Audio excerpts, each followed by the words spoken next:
진짜전략 다인경제 이승조 대표 모셨습니다.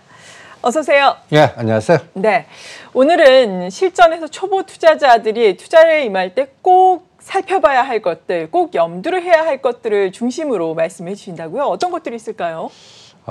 제가 왜 뭐 나스닥 뭐 이런 것들보다 네. 이것부터 얘기하냐면 최근에 제가 메일을 많이 받는데 그 투자자들이 손해를 너무 많이들 보는 것 같아요. 아, 요즘에요? 예, 네. 차별화가 너무 많고 그래서 또 그 초보 투자자 주린이라고 그러신 분들이 너무 무모한 투자들을 많이 하는 것 같고요. 그래서 이 시간을 뭐 잠깐 통하더라도 여러분들이 어떤 기준을 하나 설정을 시키는 게 나을 것 같아서 여러분들이 이렇게 종목이 하면 2,000개라는 종목들의 우주에 한번 들어왔다라고 생각하면 네. 각각의 종목마다 다른 세상들이 있습니다. 그럼요. 예, 그러니까 먼저 제거법부터 하십시오. 그 2,000개 종목 중에 막 급등하는 종목들 따라다니지 마시고 상승률 기준 설정해서 어느 정도 올라간 걸 하지 마. 그다음에 122개국 높은 거 하지 마. 상장 폐지 기준 딱 잡아갖고 그거와 관련된 종목 하지 마. 네. 그다음에 부채분이나 이런 재무 가치 분석해서 하지 마 하면 남는 것 중에 또 너무 급등한 거나 요런 것들 중에서도 종목 선정을 좀 잘해야 되지 않겠나라는 생각이 듭니다. 예를 들어서 저는 이렇게 한번 뿌려보세요. 그 종목이 샘플이 됐다면 어떤 기준을 잡고 상승률 뭐 30% 올랐네, 이건 10% 올랐네, 이건 60% 올랐네, 100% 올랐네. 그럼 기준은 제가 여기 날짜를 12월 7일 기준으로 딱 잡은 거는 이날부터 삼성전자 외국인이 팔기 시작해서 지금까지 주구장창 파는 그 12월 7일 기준입니다. 그리고 요때는 시장이 그 반도체하고 뭐 소부장하고 바이오하고 뭐 그 성장주에 대해서 아주 난리를 쳤던 때입니다. 기억을 한번 해보시면. 근데 요게 딱 한 달 더 가고 지금 거의 6개월째 망가지고 있어요. 그러니까 여러분들이 그때 흥분해갖고 급등했던 종목도 따라가시면 지금 6개월 딱 지나갖고 완전히 그냥 뭐라 그럴까요? 수익률이 안 좋은 거죠. 소외되고. 어떤 거는 그 바이오 잘못 잡으신 분들은 반토막 이상 돼 있어요. 그리고 어떤 거는 그냥 지금 이거를 우량주대 팔아야 되나 다들 그냥 지수는 신고가 오늘도 보면 우리는 종합지수 신고가 낼 것 같아요. 3,300. 그렇죠. 그런데 나는 뭐지 이런 상황이 자꾸 나오는 것 같습니다. 그래서 투자는 제가 이 그림을 딱 보여준 게 이게 겨울이나 봄에 사셔갖고요. 여름에 극점에서 팔고 가을이 가장 아름답지만 위험한 국면으로 해서 제가 이 4개를 이렇게 설정해서 하는데 여러분들 보시면 이렇게 그걸 어떻게 구분하는데 이 각도를 한번 구분해 보십시오. 이 60도 이상으로 이 각도가 이렇게 딱 보면 이런 세 번째 급등하면서 한 6개월이나 8개월 전에서 더블 가고 이런 최근에 깎아오가 이런 카지노 각도입니다. 맞아요. 이걸 이 가격대 왜 하세요? 그러니까 카지노 각도에서는 이 급락파도 못 맞추거든요. 여기에 전략은 안 하시는 게 정답이에요. 보유자의 영역인 거죠? 예, 보유자의 영역이고 나하고는 상관없다라는 절제력이 굉장히 중요한데 또 놀란 거는 어저께 개미 투자자들이 삼성전자를 팔라고 깎아러 가더라고요.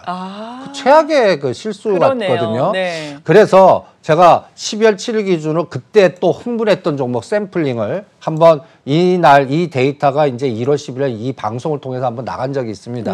그때 제일 많이 올라온 게 박셀바이오하고 토탈소프트 이 1, 2등 종목이 한 달도 안 됐는데 230%, 230% 이렇게 급등했던 종목들입니다. 그 당시에. 예, 그 당시에. 제가 그래서 이게 이제 이때 분위기가 연초에 JP모건 컨퍼런스에서 바이오 좀 막 흥분해갖고 급등시킬 때 제가 좀 말이 세지만 박셀바이오 박살날 수 있으니까 하지 마십시오. 그 이후에 또 이런 종목들에서 제가 휴젤 제넥신을 샘플링해갖고 이 종목들이 너무 급등한다. 여러분들 영역 아니니까 빠져나와라. 그런 전략을 세워드린 적이 있습니다. 이 지금 현재 이제 이게 뭐 개미 무덤이 된 상태죠. 그렇죠. 많이 빠졌어 거려 하지 마세요. 아직도 하지 마십시오. 이것도 그러니까 제가 이게 카지노 각도입니다. 이렇게 그러니까 이런 샘플링에 있는 종목도 지금도 많습니다. 이런 급등 각도에는 내게 아니다라고 생각하시고 이런 종목들 중에서 실적이 뒷받침되는 건 몰라도 카카오는 그래도 실적이라도 나오더니 뭔가 있거든요. 근데 그렇지 않고 미래의 꿈만 갖고 가는 것들은 철저히 대응 안 하시는 게 낫다. 이런 것들 보세요. 이런 매출도 안 나오고 적자 기업인데 이렇게 급등한 거 미래에 뭐가 나올까 나만 믿어. 주식은 믿으면 안 됩니다. 그러니까 가장 믿을 거는 실적단만 믿으셔야 되거든요. 그나마 이 토탈소프트가 이 연초 고점 대비해서 22,000원에서 15,000원까지 빠졌지만 이게 다시 또 직전 고점 돌파할 수 있던 에너지는 이 종목은 그래도 실적단이 뒷받침이 되고 물류라든지 그 테마의 솔루션, 그러니까 물류라든지 항만이라든지 그 다음에 주도주가 이쪽으로 한번 왔기 때문에 기회를 준 겁니다. 이게 항만 물류가 아닌 거였다면 그 기회 안 줬을 거예요. 그러니까 이런 부분들 그리고 휴젤 이것도 실적단이 되니까 요번에 또 신세계 또 보톡스 M&A 한다 뭐 해갖고 그나마 이 보시면 22만 원에서 15만 원까지 급락했다가 직전 고점 돌파하면서 뭔가 그래도 이 종목은 고가에 사신 분들 물린 건 빠져나올 기회는 좋거든요. 그렇죠. 근데 이걸 견디셨었어야 된다고요. 맞아요. 그런데 그 휴젤 보세요. 이거는 실적단이 되죠. 그죠? 그러니까 근데 제가 오늘 알 시간에 제넥신 보세요. 이거 기회 안 줘요. 왜 안 줄까요?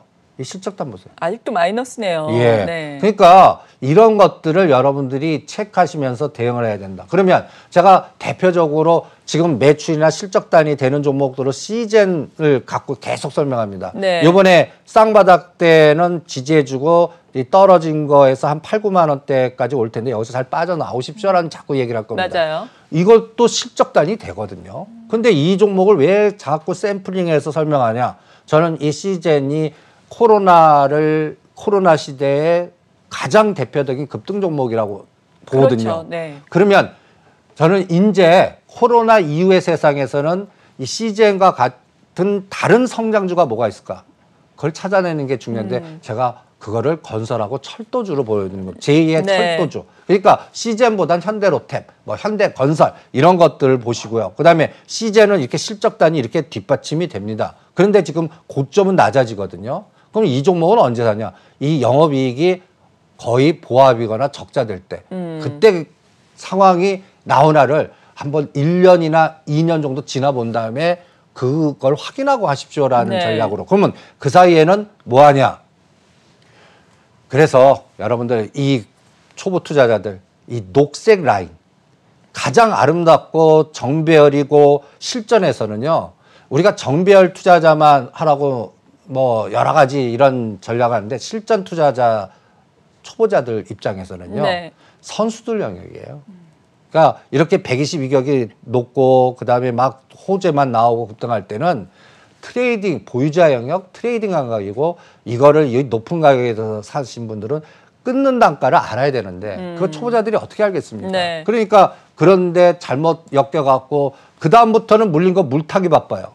그러다가 큰일 나거든요. 그러니까 여러분들이 초보자 투자자들은 위치 에너지 그러니까 높은 가격대에서 사지 마시고요. 그래서 제가 전형적으로 제가 카카오는 보유자형이다. 제가 매매하지 말고 오히려 편하게 카카오 게임즈 사놓고 이제 다음 그림을 그리십시오라고 이 시간 통해서 강조를 해드리는 것도 이 흐름 보유자의 영역과 싸울 때가 있고 싸우지 않을 때가 있고 그다음에 카카오도 가만 보시면 지금 메타버스나 플랫폼의 대장주거든요. 그렇죠. 예. 근데 지금 저는 매도자 시가 15만 원 이게 20만 원 간다 그래도 저는 권하고 싶지 않아요. 왜냐하면 이게 뒤집어 놓고 보면 거의 80만 원, 100만 원에서 똑같이. 그러니까 지금 만약에 이게 F나지 않고 80만 원이다, 90만 원이다 그러면 안 샀을 거예요. 사람들이. 근데 이게 10만 단, 15만 원 단이니까 이게 쉽게 일반. 어저께 이 개인 투자자들이 이거 거래 대금이 3조를 거래시키더라고요.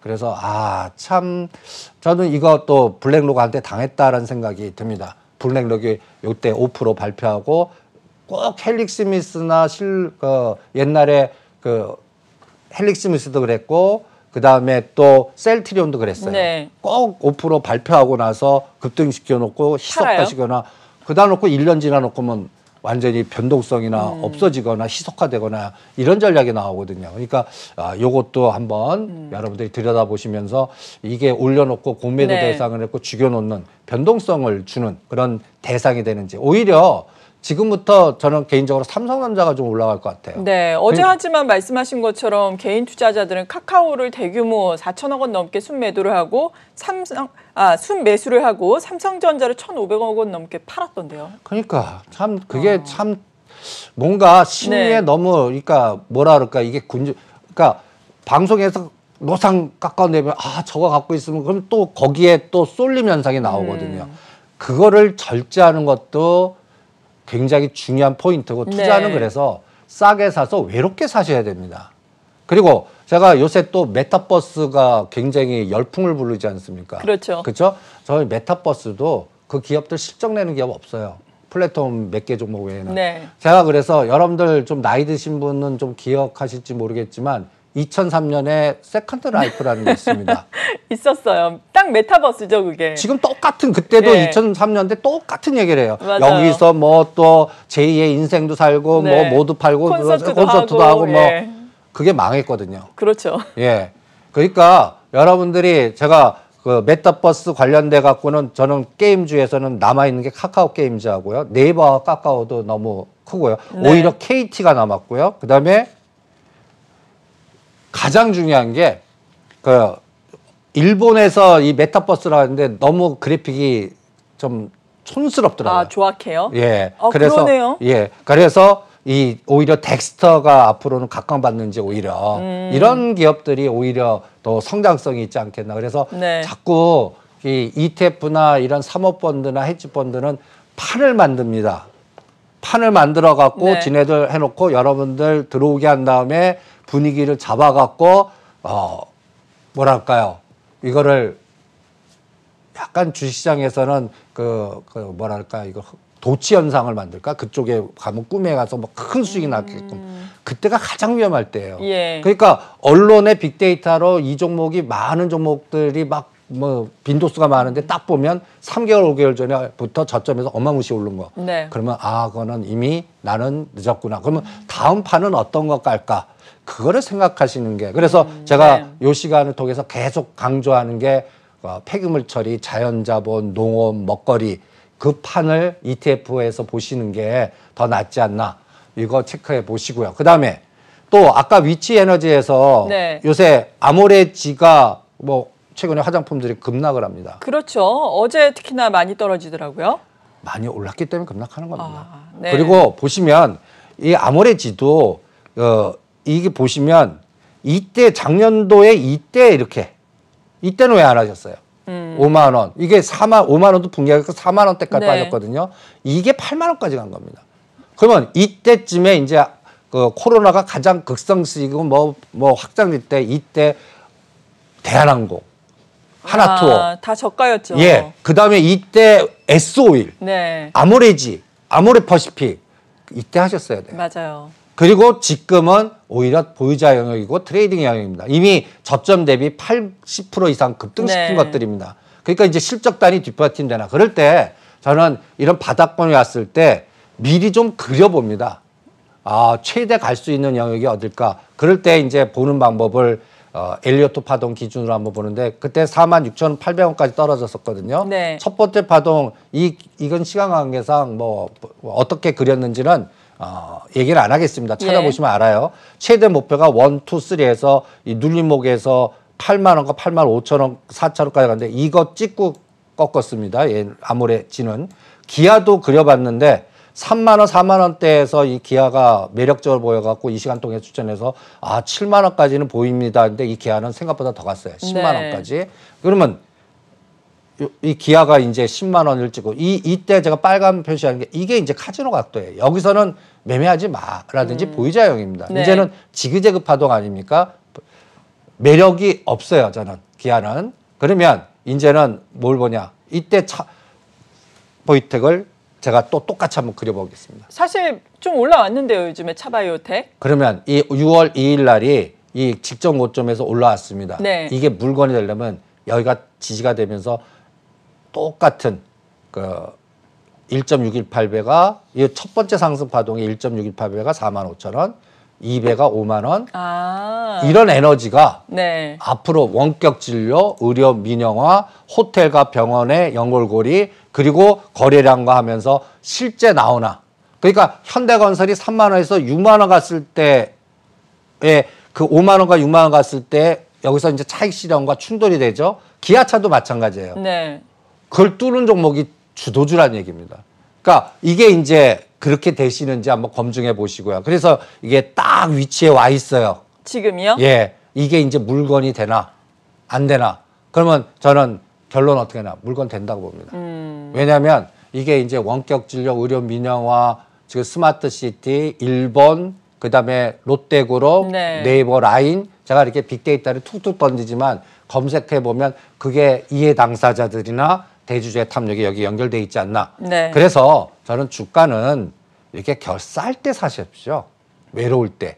120m에서 수렴되고 고점에서 빠지고, 그리고 이미 이렇게 극단적으로 급등할 때는 내게 아니다라든지 보유자 영역이다 이렇게 생각하시면서 조절하시는 게 어떻겠나 이렇게 판단해 드리겠습니다. 네, 지금 나스닥이 화면으로 나왔는데 나스닥 지수가 3거래일 연속 사상 최고치를 경신해 나가고 있잖아요. 사실 미국 증시와 우리 증시 뭐 요즘에 같이 보진 말자, 그냥 국내 증시 내에서 각자 도생을 해보자 이렇게 말씀을 해주고 계신데, 그래도 미국 증시에서 얻을 수 있는 시사점 어떤 게 있을까요? 그러니까 이번에 그러니까 예. 미국 증시는 우리나라 미국 빵 기술주 테슬라. 그러니까 테슬라가 올랐습니다. 네. 그럼 비트코인이 올랐어요. 그러니까 근데 비트코인 산다가가 테슬라가 솔직히 높습니다. 그러니까 그게 이제 평가될 때는 어떻게 또 실적이 어떻게 반영되나, 그거는 또 3, 4분기 정도에 반영되지 않을까 보고 있고, 그래서 테슬라가 전번에 갖고 왔던 그래프입니다. 요 그래프가 제가 550가 600불 안에 사서 650가 700불에서, 전에는 750가 800불 사이에서 팔으라고 했지만 이 120선이 700불이거든요. 어저께 딱 690불까지 여기 왔어요. 저는 네. 보유하신 분은 팔고 나오라고 그러겠습니다. 왜냐하면 비트코인이 추세 상승하지 않을 것 같거든요. 그러니까 그러면 이제 테슬라 입장에서는 판을 짠다면 다른 거를 팔아야 됩니다. 그러면 우주항공 에너지를 파는지만 한번 추적을 해볼 생각이에요. 네. 그래서 우주항공, 그리고 아크인베스트가 그쪽이 좀 많이 망가졌는데, 그렇죠. 걔네들도 우주항공 테마를 판을 깔고 뭔가 하려고 그러는 거니까 그게 남았나 보겠고요. 그리고 그게 기승전 삼성전자, 네. 이게 영향을 미칠 거고요. 저는 우리나라의 최대 성장주 지금 보면 반도체 뭐 이런 것들 얘기하는데, 저는 최대 성장주는 건설주입니다. 건설, 네. 예, 10년간 성장주입니다. 왜 그렇게 보는지. 캐터필라도 이제 오늘 뭐 바이든 의회 뭐 여러 가지 호재성으로 눌림목주가죠. 그렇죠. 인프라 투자. 저는 앞으로 3년이나 5년은 여러분들 그냥 시간 관계상 이제 이 삼성전자 연봉을 한번 보시기 바랍니다. 네. 저는 그냥 삼성전자는 그냥 이 10년 전, 20년 전 에너지, 이거를 일부 팔아서 중국 들어간다. 그 자금의 에너지가 아직도 한 20, 30조 더 팔 거다. 이런 생각이 들기 때문에 네. 저는 매매를 권하고 싶지가 않습니다. 그럼 보유자는 팔자라는 의견은 아니시잖아요, 아까. 그런데도 83,000원, 85,000원 또 파시죠. 아, 네. 예. 하지만 팔고 카카오 같은 급등주를 들어가지는 말자. 이런 말씀이신 그리고 거죠? 오히려 GS건설이나 현대건설이나 이런 것들이 이제 앞으로, 저는 건설주가 최대, 이게 현대건설 연봉입니다. 아, 연봉은 정말 낮네요. 요즘 사실 현대건설 많이 올라왔다고 생각하고 있었거든요. 이게 저는 10만 원 간다고 봅니다. 왜냐하면 이게 90년대 에너지가 지금 들어오는 것 같아요. 네. 이제 어저께 같은 경우에 이제 여의도 쪽에 이제 재건축 단지 그 책임자들하고 서울시장하고 미팅이 있었던 것 같습니다. 거기에서 뭔가 결과물이 또 나올 것 같고요. 아직까지 서울시 내에 신규 아파트 건설 아직 하나도 된 게 없어요. 네. 재건축이나. 근데 앞으로 3년에서 5년은 그게 어마무시하게 나옵니다. 그게 30만 채가 될지 50만 채가 될지 80만 채가 될지 그건 아직 모르는 거고요. 그러면 건설, 재건축, 건자재, 지하화 이런 것들, 이게 최대 성장주라고 보거든요. 그러니까 앞으로 성장주는 저는 건설, 건자재, 시멘트고 정부의 정책 관련주다. 한번 사고의 전환을 한번 해보시는 게 어떻겠나. 그래서 현대건설, GS건설, DLNC 이제부터 또 눌림목을 줬거든요. 오늘부터 시점 잡아갖고 또 대선이 내년 3월입니다. 예. 그때까지 에너지가 나오나 한번 또 보겠죠. 한번 시장한테 물어보겠습니다. 네, 알겠습니다. 지금까지 진짜 전략 다인경제 이승조 대표로부터 도움 말씀 들어봤습니다. 감사합니다. 네, 수고하십시오.